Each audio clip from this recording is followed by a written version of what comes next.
in episode 146. And welcome into the Bench is Clear podcast, where we cover the best rivalry in all of sports. I am Jesse Gutierrez, and I represent the side of the San Francisco Giants, who went 5-1 last week. And I'm Dave, representing the Dodgers side, and I'm here to tell you to step off the ledge. It'll be fine. You know, I know we played a little bit. Everybody's going crazy right now because we're not playing our best, but it'll be fine. It'll be okay. Yeah, it's nice that you guys are having the ledge talk, and it's just not me. I should be happier because technically we did have a 5-1 week. It just feels like the one loss, everyone wanted to just burn everything down. I get it. The offense is really shitty, and we're going to get into it later. But we're not going to get off topic, Dave, because we don't go out of order on this podcast. And Sure we do. No, never we don't. And obviously I'm on location because, you know, living the lavish life, and we're getting put up by all types of companies and treasuries. But we're still here. We're gonna make it work, and it's gonna be great. I love the fact that you took your banner on the road. Like, that's what it's just I'm so dedicated, Dave. You know, like ball is life. That you gotta. I just didn't know what was gonna be behind me. There's like some weird picture behind me. So who knows what's back there? Could be subliminal messages. I don't know. I don't want to put anyone in danger. Okay, understandable.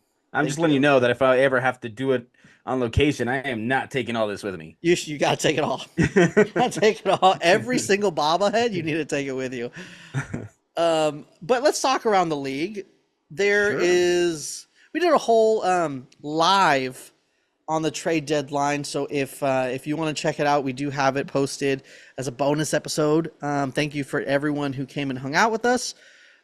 But since that just happened, we don't really have much going on around the league. We figure we just talk about the guys that were traded away, the what ifs, and check in on them around the league. And I have two guys I want to outline. I don't know who exactly you want to outline, but I'm going to start with the one who got away. I'm not sure why Farhans didn't listen to me and just do everything I said and got Jackson Holliday, because obviously the Orioles would have traded him, because I have magic like that. But Jackson Holliday did have his first home run.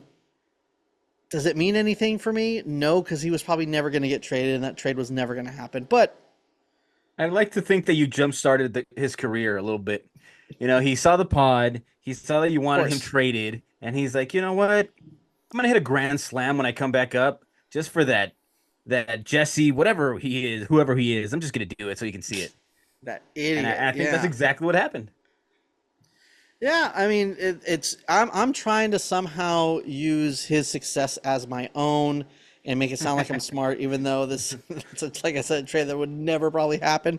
But I was just trying to, kind of detail how extreme the Giants needed to go, and they didn't. But that's another story. Who do you want to outline? Dave? I don't think there's anybody really to outline. I think the only major leaguer we traded was Vargas. Right. Everybody else was a minor leaguer, I believe. Mm-hmm. But he's up to a rough start, man. I think he's like 0 for 6, and he already has an error on the field. So pretty much on brand with the White Sox. So he's a White Sox for sure now. Yeah, forever White Sox. I mean, I wish him the best. I wish him the best, but I don't know, man. It doesn't look like a good situation to be in over there. So we'll see. Yeah. What is he playing over there? I think they had him in left field when I saw the replay of the error.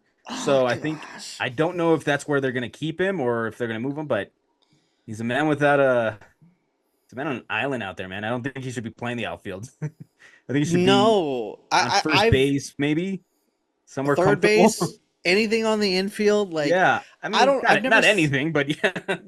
Honestly, I don't watch a crazy amount of Dodger baseball. I watch it every once in a while, plus obviously the games they play against the Giants. And the two plays that I've seen him like really had to make in left field was this last series, and he does have a strong arm, and he made a couple of terrible routes, looked very bad in the outfield, but then kind of redeemed himself with a strong throw. So it's like, just put him at third. Like, who on the White Sox roster is blocking him at third? I don't know. I don't know what the plans are for him, but his glove is what's stopping him, man. I don't think he's comfortable in any position right now. Maybe first, like I said, maybe because Yeah, it's maybe. not too. I don't know, but hopefully he does well. I hope for the best for him out there. But yeah, that's the only guy I think we traded that was a major leaguer Yeah. that we could really talk about. Oh no, we traded Yarborough. Oh, really? Yeah, it was a 1-for-1 with Kiermaier. Really? Yeah, That is a shocker. I don't think so. I think he's like he's a Ross Stripling kind of guy, but he throws much softer. Right. So if that thing ain't frisbeeing, he gets tagged up a lot. No, I just thought. I mean, I figured he was at least a little more valuable than just Kevin Kiermaier, who was DFA'd, if I'm not They, mistaken. they were And both then, DFA'd. oh, Yeah. So it was DFA for DFA. so that makes sense. It's a Yeah. perfect. Yeah. So never mind. That's why I'm not a GM and I just talk on this podcast because I mean, I don't know. I have a seems like a great deal for both. Like, hey, let's just take a flyer on each. yeah, Yeah, let's yeah. I see. mean, you gotta love, especially when it's not on your team. You can fantasize that Yarborough's just gonna figure it out, and then when you're on the Dodger side, it's like he's gonna chase it down in center field. Like, Yeah, at least you get that for sure. Like, you get a right. really good defensive replacement. Yeah. And if he gives you anything with the bat, then it's just a cherry on top. Yeah. Yeah. So yeah, that's a solid deal. For the Giants side, they traded away two more. Well, actually, technically three more major leaguers, but I don't believe Luke Jackson has been in a game. It hasn't been announced when Alex Cobb is going to get into a game just yet. I know he was supposed to pitch his first game for the Giants on this upcoming road trip, so I'd imagine if he doesn't pitch this series, it's going to be next series for the Guardians. But Jorge Soler had his first game today, and he went over 3 with a strikeout and 1 walk in the leadoff spot. So, I mean, I like Jorge Soler. I think the Giants are worse without him, but he wouldn't have saved the season single handedly. So we'll see. I mean, I still wish him the he's gonna best, except when he comes to town to play for when he comes into town with the Braves. So he should do a little bit better. He's in a bit of a better lineup around him. I mean, like, right, right. so maybe he'll have more chances. Um, Michael Kopech had his first outing today as a Dodger. Mm, He struck out the side. It was I one of the saw only that. highlights of that game. But hey, man, he's filthy when he's on. We know that. So it's just about Yeah, consistency. If the Dodgers can get him there, then it's a huge weapon, and you have him for next year. So 100%. yeah, and high velocity plays in the playoffs. So if he's doing good, that's another arm, and we'll see. We'll see how it goes. Any team would take a flyer on a guy throwing 100 miles an hour out of the bullpen. So Yeah, you got to like that. and I So, think that's the only guy that debuted for us because they traded for Rosario. He hasn't. I think he was active, but they haven't used him. Um, mhm. who else? Edmund's not going to come back for a little bit still, and Flaherty he was activated, so I think he's pitching on Saturday. He'll make his debut on Okay. Saturday against the A's. Yeah. So hopefully Against we the get. I mean, they A's. have a day off tomorrow, so hopefully we see all the new guys on Friday. Against the A's, the pitching staff that carved us up. And it's not like they have like their stud pitchers. We just happen to face them. It was Ross Stripling and JP Sears, like the fucking clothing store that got put out of business. I want to say canceled, but you don't cancel a clothing store. But you get what I mean. They freaking this. Maybe we'll Is just that get where they into that. is that where they did the portraits too? Right? They did. Right? They had Yeah, yeah, I I think remember that place. they still do it in random places like in the mall too. My wife and I were talking about maybe doing like a funny one for our Christmas cards, but that's a whole nother story. We could talk about Christmas cards all day, and I'm sure this podcast would probably get like a million times more views if this was just like a photo shoot podcast. But we want to talk about our niche in baseball. That's what makes us happy, not our sex appeal. Hey, you just faced him and had Rooker been traded, would he have been the best hitter traded, you think? I think so. I mean, you think about who was the best hitter traded, and Soler, right? Soler has an argument. I mean, a Well, I Rosarena, I mean know he struggled at the beginning of the year, but the last 2 years he would make that argument. I I'm guess drawing a if you blank if if anybody else is you better. yeah, I guess if you count the early trade from Arise, maybe that one. Maybe he's the best hitter that was traded this year, but at the deadline, Yes. at least, I think it was Soler, right? I think so. I mean, Yeah, I don't. I'm barring. I'm just like spacing on somebody. You know, you could yell us in the comments if you want how dumb we are because we think Soler is better than the probably. guy that we're just Yeah. forgetting. I, But I mean, every time I see a highlight from Rooker, he's always hitting a home run. he had a home run game one in our series. I mean, everyone did. It was it was a bad game. They ended up losing 2-5, and it was like I think it was 4 home runs. Like it was just bad. And then you're getting carved up by. I mean, we might as well get into it. We're talking about it, you know. Let's just stay talking about it. First of all, the Giants played the Rockies at home, and they're on this crazy win streak against the Rockies at home, dating back to like last year. So, to anyone who thinks that they would have done anything different, because I've seen this whole thing of, oh, the Giants, the worst thing they did was sweep the Rockies at home, you know, because it made it to where they didn't do a full sell. Judging how last year went, the year before went, and how this year is going, the Giants were always going to do the same thing that they did do, which is buy and sell. If they would have split the series, I can't imagine even if they lost 3 out of 4 against the Rockies. I think they probably would have done the same shit. I don't think they would have done anything differently. So, but they dominated. It was a weird scheduled doubleheader, which is kind of funky, but it worked. I mean, Giants took 4 a 4 game sweep, which is technically kind of hard to do against anyone, but at the same time, it is the Rock. Excuse me, it is the Rockies, not at Coors Field. I mean, historic amount of strikeouts. Blake Snell had 15 strikeouts, career high. Hayden Birdsong had a bunch of strikeouts. So, I mean, I think it's also goes to the fact that you're facing the fucking Rockies, but you know, you take a win where you can get it. And after a very disappointing trade deadline, you get carved up by JP Sears and Robbie Ray gets kind of tagged, which it kind of is on brand. He gave up just home runs. That's kind of what he does. He's either extremely dominant or he'll maybe give it 1 home run or a flurry of home runs. You're going to have those every once in a while, so we'll see what happens. And then the second game, I mean, Logan Webb has a complete game shutout, and that's great and everything, but you score 1 run against Ross Stripling. You make him look like, you know, he's a legitimate starter in this league. And I don't know, man, this offense is very scary when it Not in comes a to good way, though. talking. Yeah, exactly. Scary for us. And I do want to talk a bit about the trade deadline a little. We went more in detail and went over kind of every little nook and cranny on the live that we did, which is posted on the podcast on all podcast platforms as well as YouTube. So if you want to check it out. But there is some things I don't know that has kind of come out that I do want to touch on, but we can get to that later because we got to hear about how Dodger fans are ready to jump off a ledge. Give more to me. I don't think every Dodger fan is. I mean, they're pretty sane, right? Right, They're right, pretty down to earth. They don't get all crazy. I mean, first of all, like you're missing a plethora of guys, man. right. And when your starters can't go deep, your bullpen is just gonna hurt because you overwork them to the point that you think that they kind of suck, but it's not. I don't think it's that. I think they're just gassed. But I mean, coming out of the break, they swept the Red Sox. They took the first 2 from the Giants. Everything was looking okay, and then all of a sudden, Not sure we had to bring that up, but okay.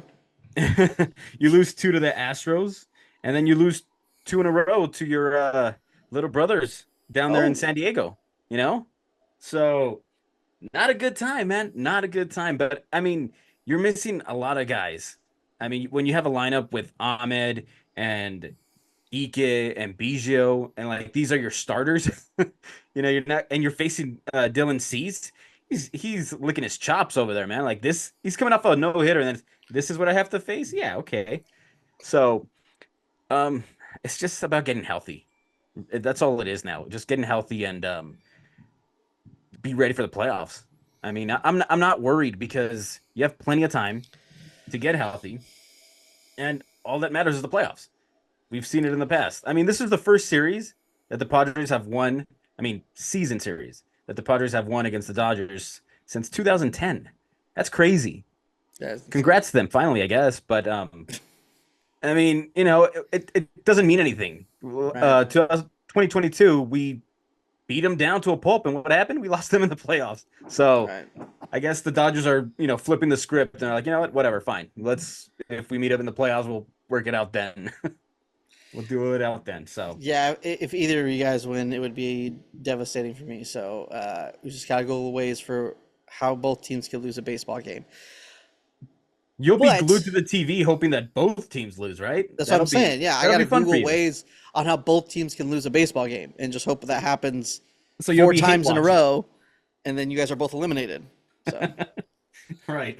and then the 82 win Giants are gonna win the whole World Series and sneak in the playoffs. Let's freaking go, baby. That's a nice tale, man. That's a nice story. It's a nice Disney Channel original movie, but I think that it is kind of showing that the Dodgers can be touched a little bit. They are extremely top heavy. They're not as deep as the Dodgers, usually are. Do you feel like it is worrisome? Like it's not like a guaranteed, hey, we're going to be in the playoffs long term. Like it's more of a shot more than like a for sure like a World Series or bust type deal at this point. I don't think so. I I mean, when you say top heavy, sure, but then you have your backups also getting hurt. Like the guys that are supposed to come in for those guys are also getting hurt right now this season. It's just been a crazy season. But I mean, But you when also got to we think too. I traded, mean, we didn't trade any your of rookies, our top prospects. None of our top right? prospects went. And the guys that they did bring up, the young rookies to pitch, they've shown out. They've shown a little more Yeah, heart than some of the other guys. So I guess that more. I guess I'm thinking about more lineup stuff. Like Outman was supposed to be a dude. Vargas was supposed to be a dude. Obviously, you traded Vargas, but he wasn't exactly tearing it up beforehand. And Outman looks not very good. Chris Taylor looks not very good. Kike Hernandez doesn't look very good unless he's playing the Giants. I mean, I'm in a way, maybe it's giving me a sliver of hope that we don't have to see the Dodgers in the World Series. But I guess the main question for your side is now the Padres are 4.5 games back in the NL West. Are you still laughing and saying who cares, or are you a little worried that they might take this division? No, I mean I'll say it now, and you can clip it later. Hell yeah. I think they're gonna win it by double digits, and Okay. I mean, so the Padres are on a really hot stretch, and I think both teams were like 7-3 coming into this series, Right. and so Dodgers really hadn't lost any ground, and they were playing their best baseball right now, and so their best baseball has gotten them 4 games back, and that's against a team that's depleted with injuries. So I mean, sure, they're playing really good, but if we had a full roster, or even close to it, not a full, because not everybody's going to be healthy all the time. Right. But if you even had just one of Mookie or Muncy back, I think it's a completely different look to the lineup. Not to mention Okay. Freddie has been gone. Hopefully everything's okay with the son, and but Yeah. he's also gone, and you didn't foresee that either. So I, I- 100%. I'm not really worried because we're playing freaking Kevin Biggio at first. It's not something that if we're playing Kevin Biggio in the Right. playoffs, then I'll be really worried. You Yeah, know, for sure. um, and if we started somebody like a Lance Lynn in the playoffs like we did last year, I'd be worried too. But I think we have But better the options this rotation year. doesn't even. I guess the young guys like you saying have been kind of showing out. So I get that. Quick thing, yeah. Big ups to Freddie. Thoughts and prayers, all that kind of stuff. I mean, big respect having to hang out with your kid in the hospital like that. It's not easy, and so I get he's got to take all the time he needs. But everybody else, how long do you think it's gonna? Um, Well, there was an it's update today okay. of them coming back. Mookie is maybe a couple weeks now. He started doing batting practice, I guess.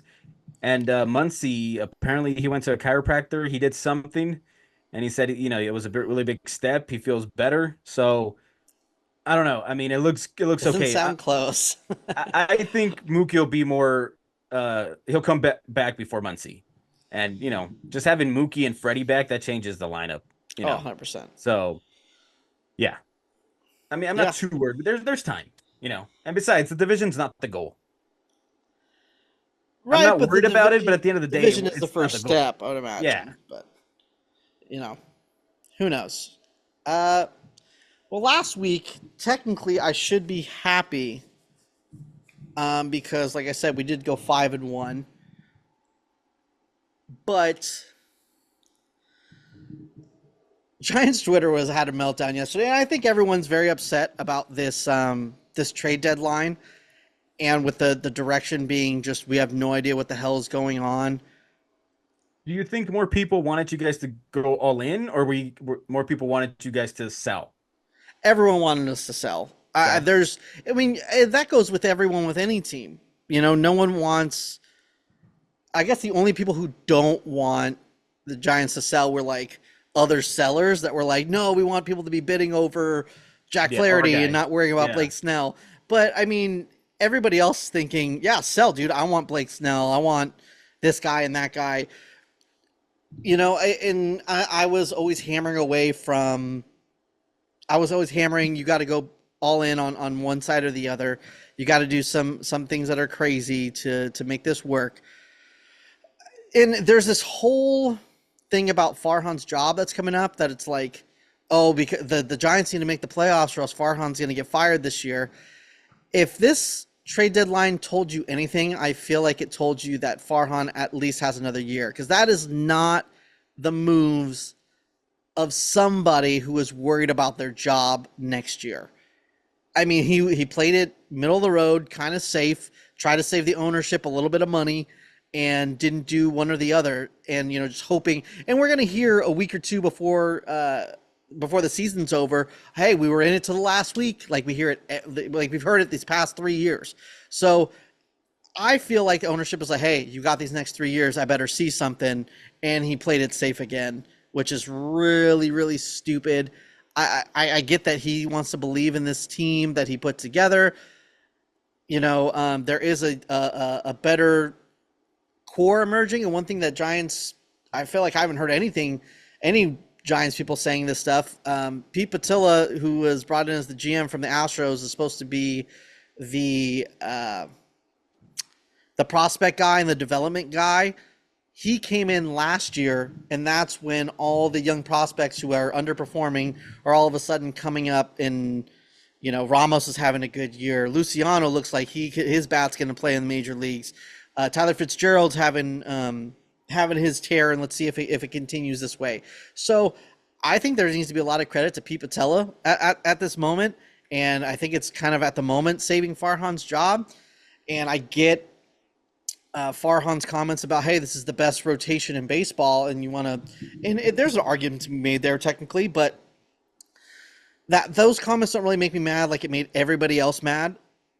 The thing that really pissed me off, there was a report that came out that the Giants were aggressively pursuing Vladimir Guerrero Jr., and Farhan kind of made some comments about, there was these people that said that they were available that ended up they were not being available. So it's assuming that they were thinking, to me at least, that they're thinking, all right, we're going to get rid of Jorge Soler, we're going to do this stuff, but we're going to bring in Vladimir Guerrero because it's going to cost us X, Y, and Z. We think. I'm sure they probably had discussions about it, and then when they called back for him, they were like, actually, we're going to hold on to him, which is kind of weird because I thought, if I'm not mistaken, isn't Vladdy a free agent next year? No, he's got one more year. Yeah, one more year. I'm dumb. So, so they were saying, okay, he was not available, and cool. You can't make someone trade another player. I get it, but at the same time, if you're going to do that, that there's a need in this lineup, and you agree with it because you try to fix it. Don't you think you should have a backup plan? Like you shoot for the stars, and then like if nothing happens, your backup plan was Mark Canna. But I mean, he's the president of baseball operations, right? Right. So he's got a GM underneath him. I assume they're not working on the same deal most of the time, or they're probably in communication. So if he's working on Soler, shouldn't he be like, hey, you want to make sure that Vladimir's still there if this That's goes what's through. well, everything's on Farhan. He's the one answering questions. I don't know if Pete Patella is more of just like the development guy and he's like that's his main gig, or I'm not exactly sure what's going on because no one's asking Pete Patella shit. It's all about Farhan. So I don't know the dynamic there. So it's obviously Farhan's show. It's just insane to me that they didn't have a backup plan. I mean, you have guys that were moved at this deadline that at least had potential that you can convince me. Well, we got rid of Soler, but we got, let's De La Cruz, who you let the Pirates outbid you for De La Cruz from the Marlins, who had similar numbers to Soler, and has the power, can hit, and in Miami he can probably hit. Like how are you gonna let the Pirates outbid you as for that as a backup plan? And that got traded almost at the buzzer. I So mean, that looks like you're right. He didn't have a backup plan. Like, oh, I'll let almost like he wasn't even involved in that because he was focused on Guerrero, and then they're like, oh yeah, he's not available, and then everything that was available, just he's like, oh shit. like and I get like I almost appreciate that he went after Vladdy aggressively. But like I said, to realize, hey, this is a problem, let me get rid of Soler and then not have a backup plan if shit didn't go south is wild to me. I mean, And you look at the Dodgers, dude. They asked about Scooble, like they wanted him, and the Tigers right. were like, nope, don't even bring him up because he's not available. So Okay. then I guess the backup plan was Crochet, and that didn't work out either. And the backup to that was, Flaherty. So at least, there was some backups there, If they came back and they're like, hey, we tried to send the Godfather offer for Scooble, but it didn't happen. You're like, Right. yeah, man, that's cool, but like you still needed to get someone. So Right. I mean, I get how you're feeling a little bit. Yeah, and that's anything you could do, I could do better. And they're showing it. I mean, that's what you do. You have to have a backup plan if shit goes south, and then now you're caught with your pants between your legs. And honestly, like this was not, like I said, this was not moves. I don't believe that Farhan's getting fired after this year. This is not a trade deadline moves of somebody who's getting fired if they don't make the playoffs. Because at the end of the day, you're not worrying about the payroll next year and the year after that. You're saying, fuck, I don't care. I'm keeping Jorge Soler because the team's better with Jorge Soler. I'm also going to bring somebody else in because I really need to keep my job. There's no way. They I mean, they had to at least tell him like you're at least good for one more year. Or I mean, his extension was for 3 years, and there's rumors about not rumors, but um, how do you say? There's a feeling writers are saying that he's not necessarily meaning he's going to finish out the 3 years. They wanted to show Shohei and Yamamoto that there's going to be some how do you say stability in the organization while they were trying to pursue him. So that, you got this GM and this coach is going to be here for 3 years and this and this and that. But at the same time, you can't tell me that that's even a possibility if that's not a dead man's trade deadline. I'm sorry, it's not. That's a guy who has a safe job for a couple years at least, being like, let's see what I can do here and see what I can do there. So miss me with that. He's going to get fired this year. If he gets fired, I'm going to be shocked. well, I mean, it goes back to I mean, I don't know. It goes to ownership because it goes back to your comments that I think you said that the owner, like, they were losing money, but they're like, oh, no, we're okay or something.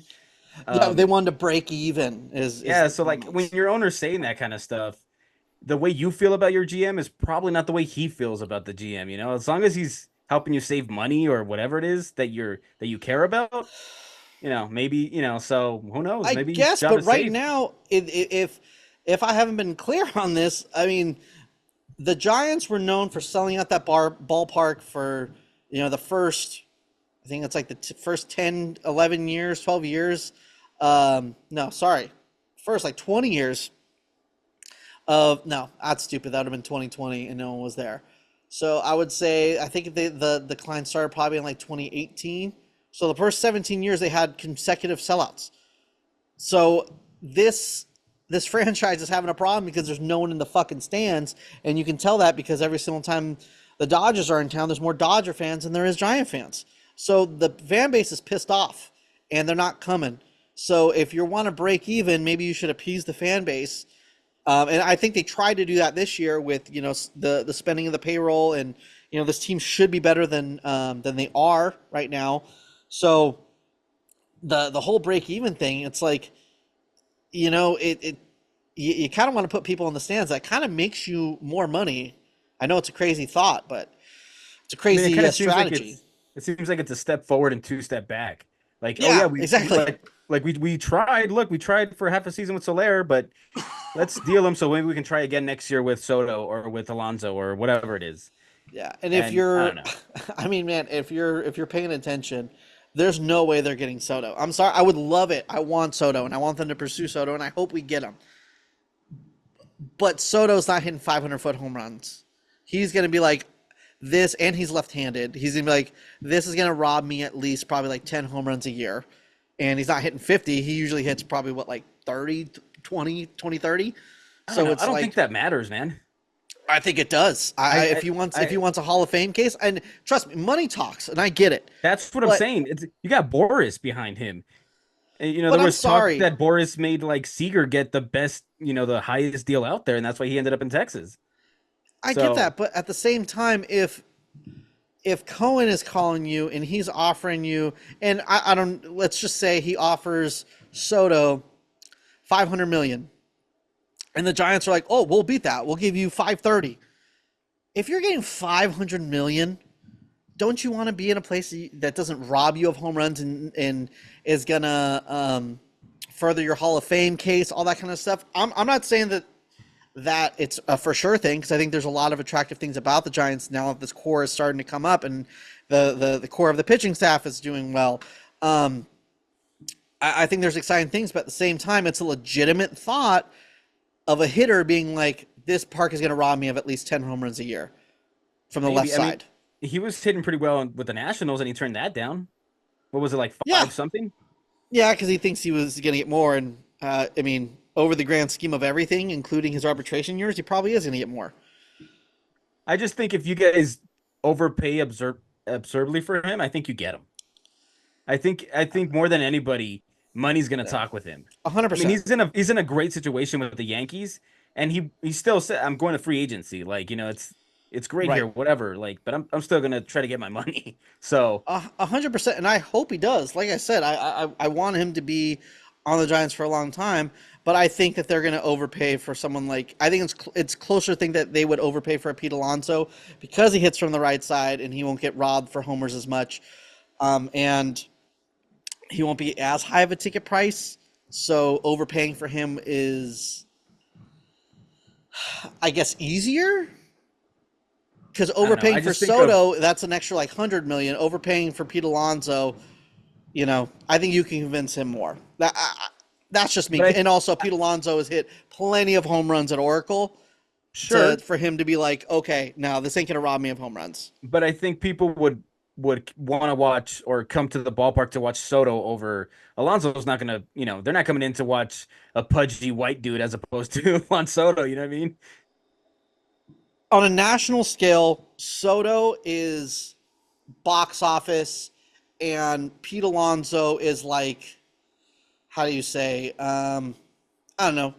I mean, he kind of paid for himself after a little bit. I think What I'm trying to say, Pete for Alonso is Soto. like a really good movie. If we're talking like box, I don't know what the good analogy is for it. Soto on a national scale, way bigger player.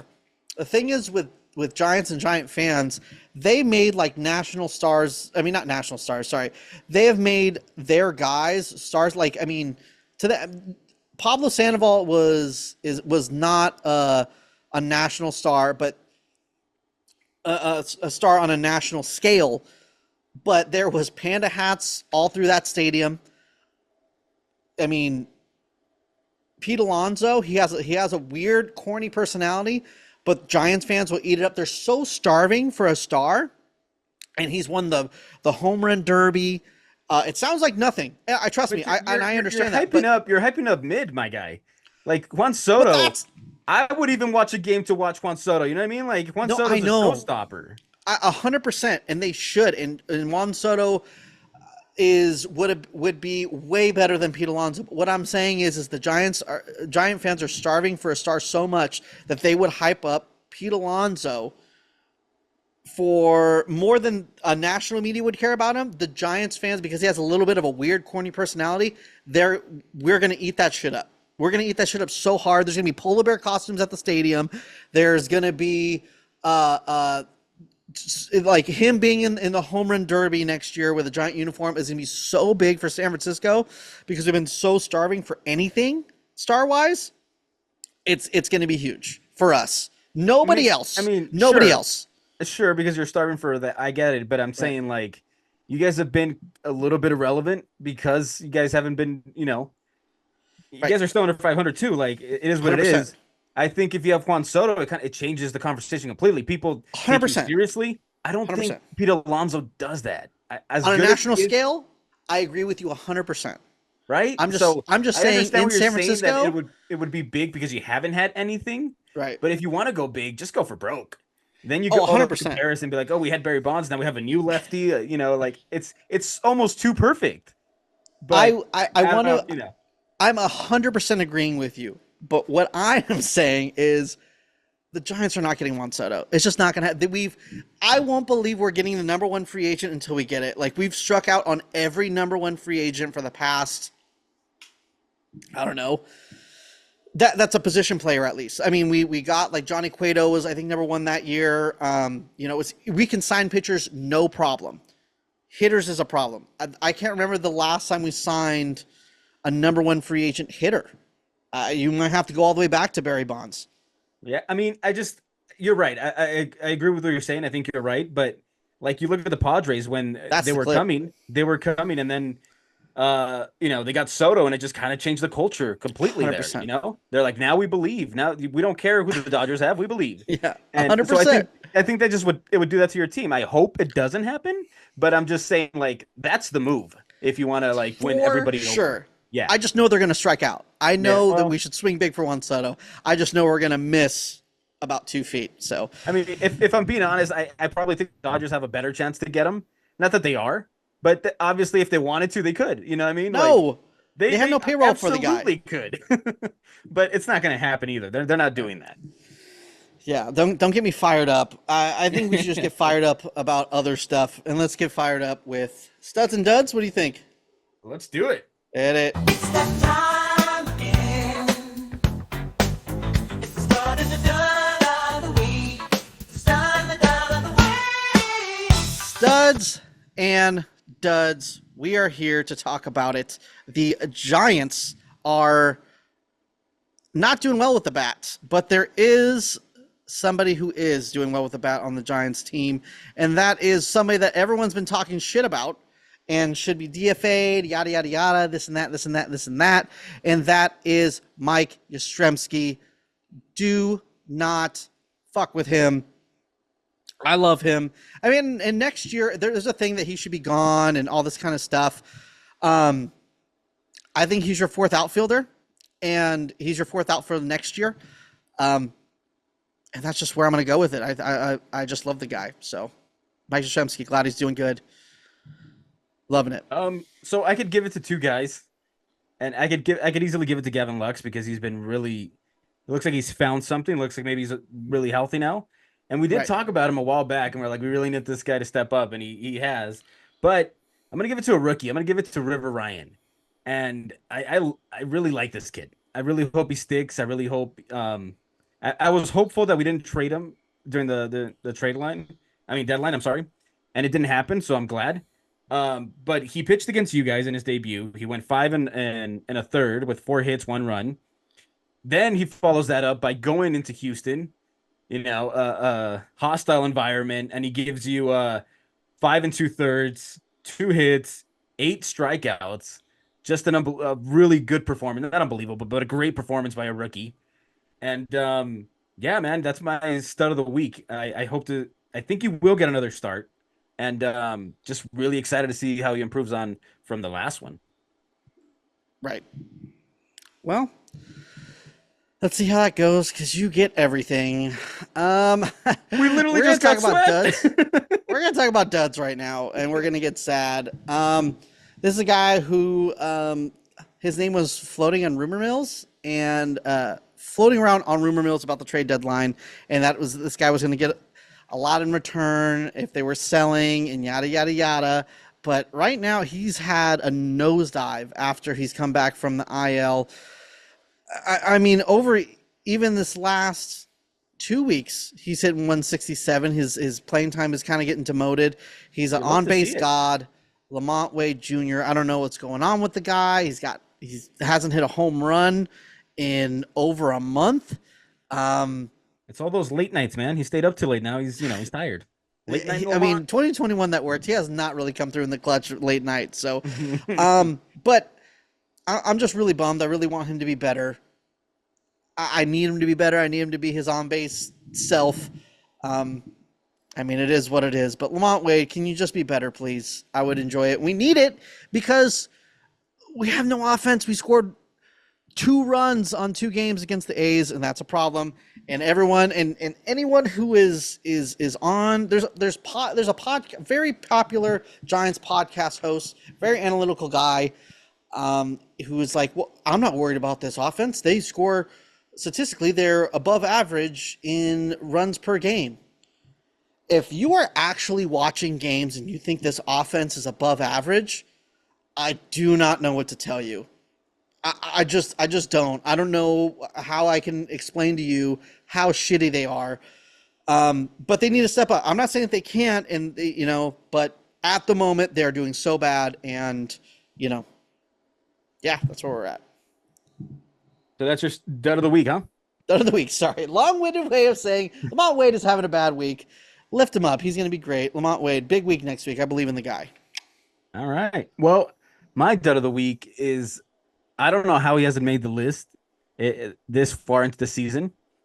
But first of all, I'm just going to, every time a rookie comes up, I'm always rooting for them, right? I always want them to do their best. I never want them to fail. I never, So when a rookie does show out, and he's pitching well, and you take him out of a game for X reason, and then it doesn't work out, then you're like, okay, fine. It didn't work out this time. You can live with it, whatever. You do it a second straight day, and it results almost in the exact same thing. Like, dude, what are you doing? Dave Roberts, man. He took out Robleski in against the Houston Astros. It didn't work out. They lost that game. Fine. You can be mad about it, whatever. The next game, River Ryan is dealing. He gets 2 runners on in the top of the 6th, or 1 runner. I forget how many runners. 1. And then he gets Bregman out, and Jordan Alvarez out. 2 of their big guys in that lineup. So he's gotten past those 2 guys. I think he's earned the right to finish that inning, at least. If he gives up a home run, it's on him, but you gave him the trust.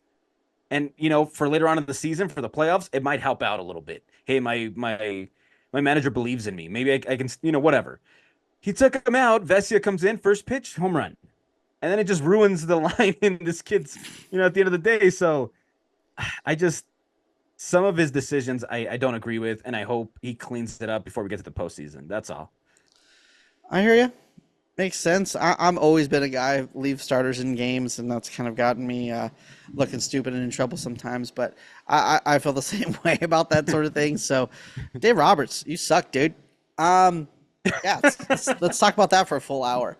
But to wrap up, we could fill up a couple hours with that one. Yeah, can we just go playoff by playoff appearances? Oh God, I love a good hate talk. But let's talk about next week. And the Giants are still on their easy schedule. They're hitting the Reds and the Nats, and they're hitting the Nationals without Lane Thomas, who has killed us the last couple years. So they need to show out. I mean, they're now 2 games under 500.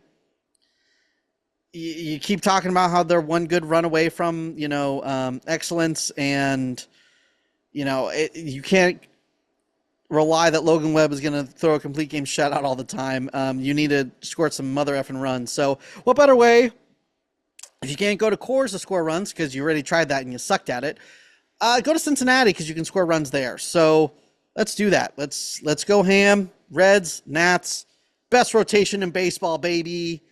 Mark Canha is going to be the MVP. Let's go. Marco Luciano looking good at the DH spot, too. I mean, let me give the Dodger fans a little glimmer of hope for all the, Okay. the people that are like, I'm going to cut your mic sad right or now. worried.